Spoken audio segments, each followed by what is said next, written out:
Fala galera, você tá no Pop Clash, o seu canal de cultura nerd. Eu sou o Gleidson Fernandes e hoje a gente vai falar de V de Vingança. História originalmente escrita entre 1982 e 1983. Isso aqui, cara, revolucionou a história dos quadrinhos, cara. Isso aqui influenciou vários filmes, várias séries, várias histórias. E hoje em dia, quando se fala em protesto, essa máscara aparece sempre. Porque essa máscara saiu desse quadrinho. E esse quadrinho foi inspirado na história desse cara aqui. E tudo isso a gente vai falar hoje nesse vídeo. Então, roda a vinheta.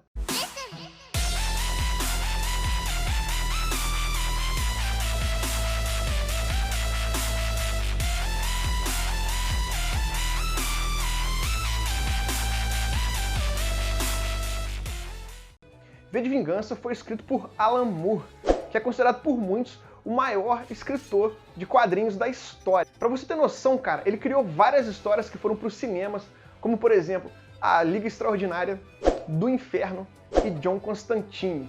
O cara é responsável por ter escrito Batman, A Piada Mortal, que é considerado por muitos fãs do Batman como uma das melhores histórias do Batman até hoje. Inclusive, foi no Coringa dessa história que o ator Heath Ledger se inspirou para fazer o Coringa na trilogia Nolan, pra você ver a importância do cara. Sem falar que ele já foi homenageado no desenho A Liga da Justiça, que passava nos anos 2000.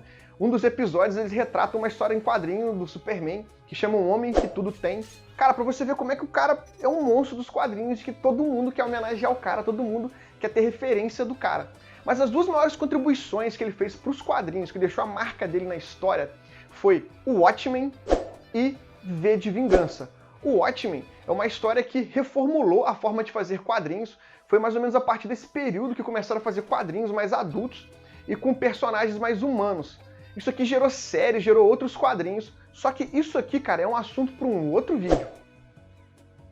Hoje o assunto é V de Vingança.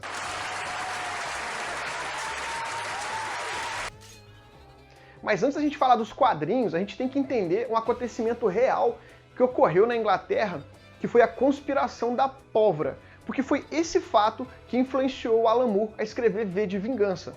No ano de 1534, a Inglaterra estava sob o domínio do rei Henrique VIII. Mostra Henrique VIII aí, produção. Henrique VIII, que era um cara muito pegador, muito namorador. Inclusive, ele foi casado 6 vezes ao longo da vida dele. Mostra as 6 esposas do Henrique VIII aí, produção. Bacana. Vamos focar nessa esposa agora aqui, produção. Pode tirar as outras. Essa esposa aqui que é importante para a nossa história. Essa foi a primeira esposa de Henrique VIII, Catarina de Aragão. Ela que foi casada com o irmão mais velho de Henrique VIII. O irmão mais velho de Henrique VIII, antes de assumir o reino, ele faleceu e deixou Catarina viúva. Então, ela casou com Henrique VIII e Henrique VIII se tornou o rei. Só que pouco tempo depois dele ter se tornado rei, ter se casado com Catarina, ele quis anular o casamento dele. Como naquela época não tinha divórcio, não tinha cartório, só quem tinha poder para poder anular o casamento era o Papa. Então ele foi até o Papa Clemente VII, mostra aí Clemente VII em produção, e pediu para que o Papa anulasse o casamento dele. Só que o Papa não quis anular, porque para a igreja o casamento é eterno e a menos que houvesse adultério ou qualquer outro tipo de motivo muito grave, o casamento não seria anulado. Cara, o legal é que ele tentou argumentar de várias formas com o Papa para o casamento dele ser anulado. Por exemplo, ele disse que um dos motivos para ele separar da esposa é porque ela não dava filhos homens para ele. Eles tiveram 6 filhos, e sendo que dos 6, 5 morreram jovens e só um que vingou, que foi Maria I, então era mulher, ele queria um filho homem. E o Papa mesmo assim insistiu, falou que não ia dar o divórcio. E ele apresentou o livro de Levítico, capítulo 20, versículo 21, que é uma passagem dizendo que Deus amaldiçoa quem tomar a mulher do irmão, dizendo que ele havia tomado a mulher do irmão dele. O Papa falou assim, não, cara, não faz o menor sentido isso. Seu irmão morreu, a sua esposa ficou viúva e aí ela casou com você. Então, cara, porra, Miguel pra cima de mim, porra, sou o Papa, cara. Não vou conceder esse divórcio. E aí, cara, o que Henrique VIII resolveu fazer então? Ele rompeu as relações com a Igreja Católica. Ele expulsou os católicos da Inglaterra e fundou a própria igreja na Inglaterra, que passou a se chamar Igreja da Inglaterra ou Igreja Anglicana. Cara, ele fundou uma igreja para poder conseguir se separar da mulher. É mole, cara. Visto que naquele período Já havia em outros países o movimento protestante, ele já estava bastante forte. Martinho Lutero já tinha fundado a igreja luterana, João Calvino já tinha fundado a igreja calvinista. Então ele pensou, mano, eu quero separar, o Papa Católico não quer, eu expulso o Papa, esculambo todos os católicos aqui do meu país e fundo a minha igreja e as coisas vão ser do meu jeito. Beleza, galera, tudo isso aconteceu no ano de 1534. Agora a gente vai para o ano de 1605, 71 anos depois. E sendo que dentro desses 71 anos, o governo perseguiu os católicos, tomou a terra dos católicos, era praticamente proibido praticar o catolicismo dentro da Inglaterra. E aí, no ano de 1605, lembrando que o rei já não é mais Henrique VIII, em 1605 o rei agora é Jaime I, um grupo de 13 homens, liderado por um homem chamado Robert Castleton, teve um plano de tombar o governo, matar o rei e entregar o poder para a filha do rei, Elizabeth Stuart, de 9 anos. Ela ia ser eleita rainha. E aí, por influência deles, ela ia governar e, lógico, formando leis que favorecessem os católicos. E o plano era basicamente o quê? Era encher o porão do prédio do parlamento de barris de pólvora e explodir eles no dia 5 de novembro, na hora do discurso que o rei ia fazer de abertura do parlamento. Assim o parlamento ia estar lotado dos seus políticos parlamentares e o rei ia morrer junto. E o cara desse grupo que foi escolhido para instalar esses barris foi um cara chamado Guy Fawkes. E ele que é o cara que influenciou a máscara das histórias de quadrinhos, do filme e dos grupos de protestos que tem no mundo todo. No dia 26 de outubro, cerca de uma semana antes do plano ser executado, uma carta anônima chegou ao Barão de Monteagle, que era o braço direito do rei. O barão, lógico, entregou essa carta para o rei, que era uma carta contando todo o plano que esse grupo tinha de explodir o parlamento com o rei e todo mundo que estivesse ali dentro. Até hoje, os historiadores não sabem quem foi o traidor, quem que entregou essa carta, e o Guy Fawkes foi pego em flagrante com 36 barris de pólvora no porão do parlamento.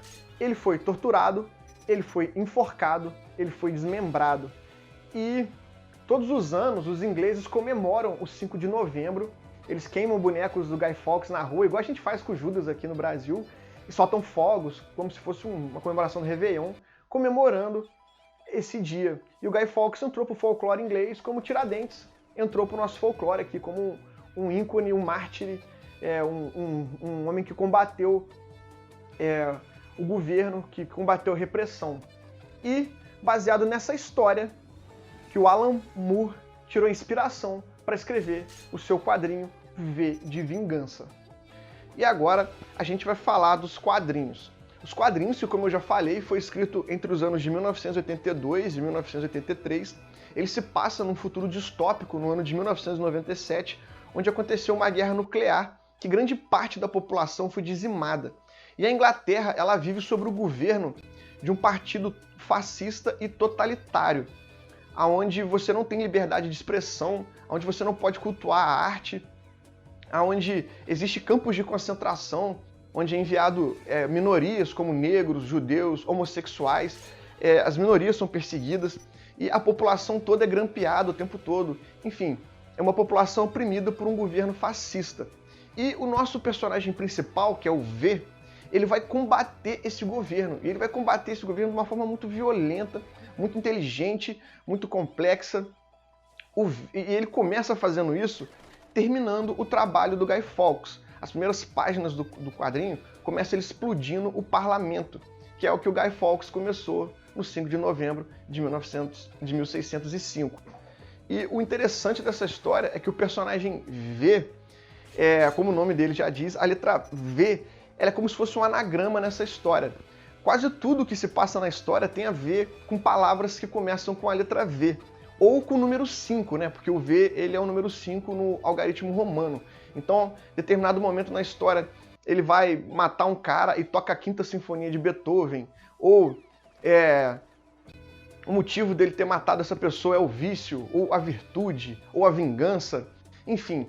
E sem falar que o V, ele tem uma batcaverna, tipo uma batcaverna que na história é chamada de Galeria das Sombras, aonde ele guarda todo tipo de acervo que o governo confiscou, que a censura confiscou. Então ele tem vários livros de poesia, filmes, discos, que ele leu e ouviu todos. Então quando ele está combatendo esse governo, o tempo todo ele cita personagens da história, da filosofia, ele cita Macbeth, ele cita Fausto, ele cita Charles Manson. E o legal é que você vai lendo e vai sacando as referências. Algumas referências a gente consegue sacar, outras não, né? Quando eu li, consegui algumas, outras eu tive que pesquisar no Google, mas é muito interessante, é muito legal a forma que o Alan Moore escreveu, cara, porque eu fico imaginando assim, ele escreveu isso na década de 80, e ele teve que ler todas essas coisas para poder formar essa história. Diferente de hoje, que se a gente fosse escrever um livro assim, que tem várias citações de outras pessoas importantes, é só a gente ir no Google e pesquisar as citações dessa pessoa. Sei lá, vamos escrever um livro de Platão. Eu vou no Google, digito as frases mais importantes de Platão e coloco nesse livro. Na década de 80 não tinha como. Então, assim, você vê como é que o Alan Moore era um cara, assim, inteligente e um cara conhecedor de vários livros, cara. Aqui tem George Orwell, tem, enfim, é um poço de referências esse livro.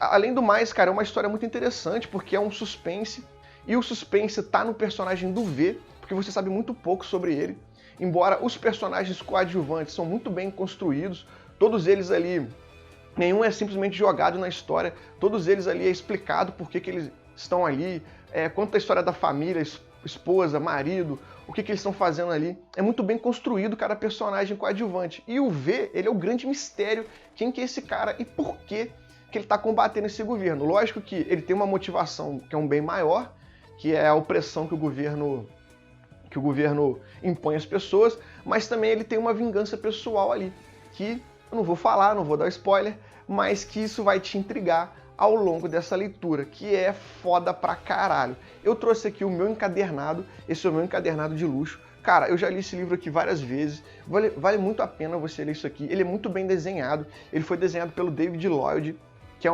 uma lenda também dos quadrinhos, e roteirizado pelo Alan Moore, né? Cara, é uma edição de luxo, feito de capa dura. No final dela você tem sketches e curiosidades aqui sobre a vida do Alan Moore e rascunhos de como que eles produziram essa história. Vale muito a pena você ler isso aqui. E em 2005 foi lançado um filme baseado nos quadrinhos, né, com o mesmo nome, V de Vingança. E esse filme é o seguinte, cara. Se você não leu a história em quadrinho, eu recomendo muito esse filme. Esse filme ele é muito bom. Ele foi roteirizado pelas irmãs Wachowski, as mesmas produtoras da trilogia Matrix. Cara, ele tem um elenco muito bom, contando com Natalie Portman e Hugo Weaving, que é o cara que faz o V nesse filme, e ele faz um V muito bem. Agora, se você já leu os quadrinhos, cara, e se você for um leitor muito saudosista, muito apegado aos personagens, você vai ficar com birrinha desse filme. Porque o filme é bem menos violento do que a história em quadrinho. Outra coisa é que os personagens, vários personagens foram modificados. Alguns personagens que são bem secundários no quadrinho, eles ganharam importâncias vitais assim no filme, e personagens importantes no quadrinho só foram citados no filme. Então, assim, teve muita modificação, cara. E se você é aquele fã muito saudosista, você vai tomar birra do filme. Eu assisti o filme quando ele foi lançado em 2005, eu ainda não tinha lido os quadrinhos, e eu gostei muito desse filme. E aí, em 2010, 2011, eu li os quadrinhos. E aí eu já tinha até esquecido do filme. Aí, recentemente, eu assisti o filme de novo para poder produzir esse vídeo para vocês. Cara, e eu fiquei com uma raiva do filme, porque mudou muita coisa do quadrinho e isso me deixou muito puto. Mas essa é a minha opinião. Eu vou ficando por aqui. Deixa o comentário de vocês aí no vídeo, se vocês gostaram do filme, se acharam melhor que o quadrinho, ou o quadrinho melhor que o filme. Deixa o seu like, se inscreve no canal e até a próxima.